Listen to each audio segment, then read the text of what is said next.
வணக்கம் ஜோதிட நண்பர்களே. 2024 ஜூன் மாத கிரக அமைப்புகளின்படி தனுசு ராசிக்கான மாத பலன்கள். இந்த மாதம் உங்களுடைய ராசிநாதன் ராசிக்கு 6ஆம் இடத்துல சஞ்சரித்து வர்றாங்க. உடன் சூரியன், புதன் மற்றும் சுக்கிரனுடைய சேர்க்கையும் இருக்குது. ஆகையினால் இந்த மாதம் தனுசு ராசியை பொறுத்த வரைக்கும் அனைத்து விஷயங்களுமே ஒரு கலவையான நிலைகளிலேயே இருக்கும். அவ்வப்போது கொஞ்சம் தேவையில்லாத டென்ஷன், அலைச்சல்கள் போன்ற விஷயங்களும் வந்து போயிட்டு தான் இருக்கும். இருந்தபோதும் சில நேரங்களில் அது போன்ற விஷயங்களை ஈஸியாக சமாளித்து சிறப்புகளையும் பெற்று வருவீங்க. அதாவது தனுசு ராசியை பொறுத்த வரைக்கும் நல்ல விஷயங்களாகட்டும் கெட்ட விஷயங்களாகட்டும் அதனுடைய எக்ஸ்ட்ரீம் லெவலை பார்க்கக்கூடிய ஒரு மாதமாக அமைஞ்சிருக்கு. ஸோ இது அவங்கவுங்களுடைய வயதிற்கேற்ப அவங்கவுங்களுடைய தேவைக்கேற்ப அனைத்து விஷயங்கள்லையுமே முடிஞ்ச அளவுக்கு ஒரு பாசிட்டிவான விஷயங்களோடு அப்ரோச் பண்ணுறது நல்லது. தேவையில்லாத ஆகாத விஷயங்களை கொஞ்சம் ஒதுக்கி விட்டு செயல்பட்டு வருவது நல்லது. குறிப்பாக தனுசு ராசிக்காரர்களுக்கு இந்த மாதம் உடல்நலம் சார்ந்த விஷயங்களில் கொஞ்சம் கூடுதல் கவனம் எடுத்துக்க வேண்டியதாக இருக்கும். நிறைய பேருக்கு இந்த கோபம், பதட்டம், டென்ஷன் போன்ற விஷயங்கள் கூட கொஞ்சம் தேவையில்லாத தொந்தரவுகளாகவும் அமையும். உடன் இருப்பவங்களோடு தேவையில்லாத வாக்குவாதங்கள் போன்ற விஷயங்கள்லாம் முடிஞ்ச அளவுக்கு கொஞ்சம் தவிர்த்து வர்றது நல்லது. அதாவது காரணமே இல்லாத குழப்பங்கள், டென்ஷன்கள் போன்ற விஷயங்கள் வந்து போய்கிட்டு இருக்கும். இதில் பழைய விஷயங்களை எல்லாம் நினைத்து உங்களை நீங்களே குழப்பிக் கொண்டிருக்கவும் செய்வீங்க.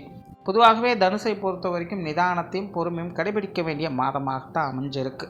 பேச்சுவார்த்தைகளில் கொஞ்சம் கவனம் தேவைப்படும். புதிய விஷயங்கள் மற்றும் புதிய காரியங்களை நிதானத்தோடு செயல்பட்டு வந்தீங்கன்னா ஒரு சாதகமான அமைப்புகளை எதிர்பார்க்கலாம். சொத்துக்கள் மற்றும் வாகன ரீதியான விஷயங்களில் கூடுதல் கவனம் என்பது தேவைப்படுது. பூர்வீக சொத்துக்கள் வகையில் ஒரு சில விஷயங்கள் கொஞ்சம் சாதகமான தன்மைகளை கொடுத்து வருது. பொருளாதார ரீதியான விஷயங்கள் சமாளிக்கக்கூடிய நிலைகள் இருந்தாலும் கூட உடன் வீண் விரயங்கள், செலவுகள் போன்ற விஷயங்களும் இருந்து கொண்டு தான் இருக்குது. குறிப்பாக தனுசு ராசிக்காரர்களுக்கு இப்போ சமீப காலமாக இந்த பொருளாதார ரீதியான விஷயங்கள், காசு பண சமாச்சாரங்கள் மேலே ஒரு அளவு கடந்த ஈடுபாடுகள் உண்டாவதை பார்க்க முடியும். அதுலேயும் குறிப்பாக இந்த மத்திய வயதில் இருக்கக்கூடியவங்க இந்த காசு பண சமாச்சாரங்களில் அதிகப்படியான கவனத்தை செலுத்தி வருவாங்க. இந்த மாதத்தை பொறுத்த வரைக்கும் உங்களுடைய பொருளாதாரம் சார்ந்த விஷயங்கள் ஒரு சாதகமான தன்மைகள் அப்படிங்கிறது இருக்குது. பல பேருக்கு தங்களுடைய சேமிப்புகள் உயர்வதை கூட பார்க்க முடியும். இருந்த போதிலும் ஒரு சில நேரங்களில் இந்த பொருளாதார ரீதியான சங்கடங்கள் அப்படிங்கிறதும் வந்து போயிட்டு தான் இருக்கும். ஸோ அந்த மாதிரியான சூழ்நிலைகள் வரும்பொழுது கொஞ்சம் நிதானத்தோடு செயல்பட்டு வர்றது நல்லது.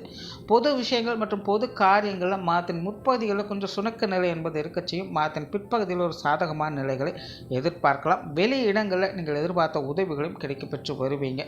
ஆன்மீக ரீதியான விஷயங்கள் கொஞ்சம் சுணக்க நிலை என்பது இருக்க செய்யும். பிரயாணம் சார்ந்த விஷயங்களில் ஆதாயம் உண்டு. இருந்தபோதும் பிரயாணங்களில் கொஞ்சம் கவனம் தேவை. காரியங்கள் மற்றும் செயல்பாடுகள் வகையில் ஒரு சாதகமான தன்மைகளை எதிர்பார்க்கலாம். மாதத்தின் முற்பகுதியில் மட்டும் காரியங்கள் மற்றும் செயல்பாடுகளில் ஒரு விதமான அவசரப்படக்கூடிய தன்மை அப்படிங்கிறது செயல்படுது. அதனால் அவசரப்பட்டு முடிவெடுப்பதை கொஞ்சம் தவிர்த்து வர்றது நல்லது. குடும்ப விஷயங்கள், காரியங்கள் இந்த மாதம் பெரும்பாலும் வழக்கமான சூழ்நிலைகளையே பார்த்து வருவீங்க. குடும்ப உறுப்பினர்கள் சார்ந்த விஷயங்களும் பெரும்பாலும் ஒரு கலவையான அமைப்புகளையே காணப்படுது. பெற்றோர்கள் சார்ந்த விஷயங்கள் ஒரு அளவான அமைப்போடு செயல்படுது. குறிப்பாக மாதத்தின் முற்பகுதியில் பெற்றோர்கள் வகையில் கொஞ்சம் நிதானத்தோடு செயல்படுறது நல்லது. மாதத்தின் பிற்பகுதியில் கொஞ்சம் மேட்டிக்கு போட்டியான விஷயங்கள் இருந்தாலும் கூட சமாளிக்கக்கூடிய நிலையை பெற்று வருவீங்க. உடன்பிறப்புகள் சார்ந்த விஷயங்களும் கிட்டத்தட்ட அப்படி தான். உடன்பிறப்புகள் வகையில் கொஞ்சம் தேவையில்லாத அலைச்சல்கள், டென்ஷன்கள், வாக்குவாதங்கள் போன்ற விஷயங்கள் வந்து போயிட்டு தான் இருக்கும். சூழ்நிலை சந்தர்ப்பத்துக்கு தகுந்த மாதிரி கொஞ்சம் அனுசரித்து போய்க்கிறது நல்லது.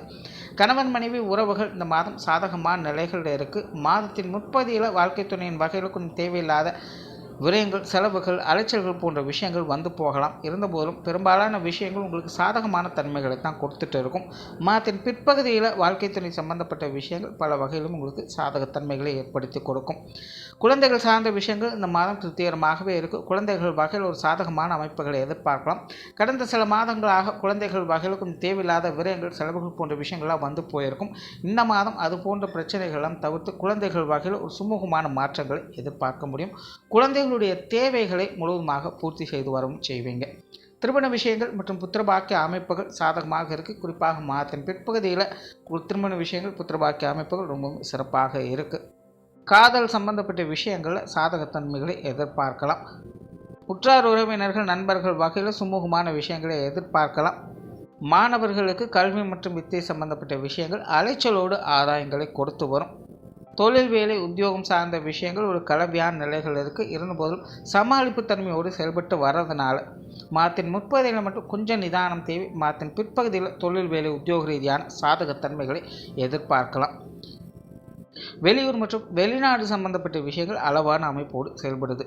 மொத்தத்தில் இந்த மாதத்தை பொறுத்த வரைக்கும் தனுசு ராசிக்கு அனைத்து விஷயங்களுமே ஒரு கலவையான நிலைகளை தான் செயல்படுது. சூழ்நிலை சந்தர்ப்பங்களுக்கு தகுந்த மாதிரி கொஞ்சம் அனுசரித்து வந்தீங்கன்னா சாதகமான பலன்களை எதிர்பார்க்கலாம். நன்றி, வணக்கம், வாழ்க வளமுடன்.